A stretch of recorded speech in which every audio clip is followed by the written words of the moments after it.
Welcome to the 2024 National Association of Broadcasters show Vodcast, brought to you by your friends at the Duke University Digital Media Community. Now here's your host, Steve Toback. We'll start day 2 with a visit to Aja. They announced their Dante AV 4K at last year's NAB, but it just came to market last summer.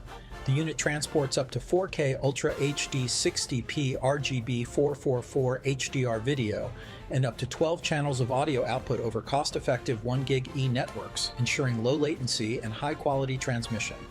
It delivers video using an efficient codec and provides time-aligned AV signals with the ability to route audio and video streams separately in Dante Controller.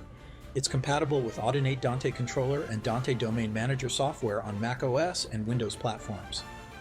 As we start to investigate using virtual sets, one of the things we may want to invest in down the line is a Pro Psyc cyclorama. They offer advantages over curtains in that they have no shadows, they have a curved transition to the ground, and the flooring is made of a non-slip plastic material that can stand up to wear and tear and is easily cleaned. The system can be mounted on the wall or using a freestanding infrastructure can be installed flat, a corner, or in a U-shape.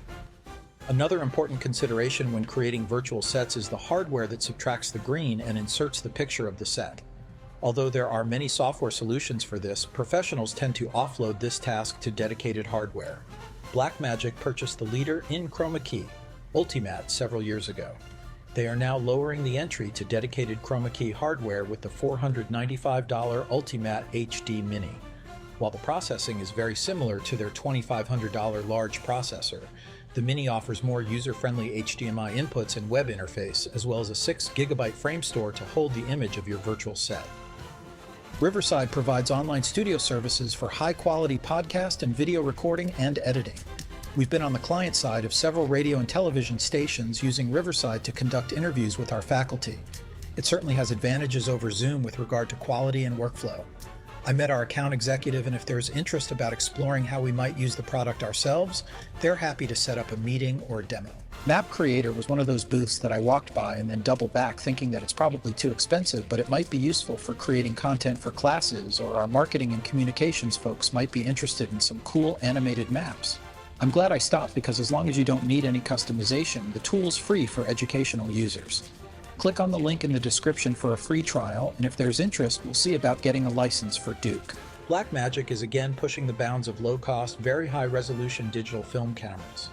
They introduced the $29.95 Pixis 6K, which features a full-frame 6K sensor, a customizable box or cube design, 3 different lens mounts, and multiple mounting points and accessory side plates. It's equipped with a 4-inch HDR touchscreen and uses Blackmagic RAW format and H.264 proxies for sharing and editing. It can also stream to YouTube and Facebook via Ethernet or mobile data and will be available in June. In my mind, Netgear was really known for home networking. It was really interesting to see them at the show with a whole host of networking hardware specifically designed for the AV market. The product range encompasses managed switches, controllers, and Wi-Fi access points featuring built-in remote management and enterprise-grade security. They've partnered with many top-tier audio companies such as Audio-Technica, Biamp, Christie, Evertz, and more. Finally today, I'll wrap up with a really interesting application for the Apple Vision Pro. Evercast is a real-time collaboration platform that allows teams to view content while preserving motion and color accuracy. They've solved one of the big drawbacks of other platforms such as Zoom and WebEx by running applications on a dedicated VM rather than on someone's host computer. This ensures that time-based media specifically will have the best chance of reaching the viewers to allow them to make important creative decisions with accurate representations of the media.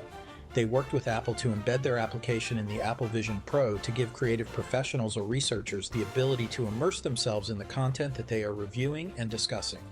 It's a great use case for the Apple Vision Pro and could have tremendous impact for researchers or teachers to collaborate and discuss content globally.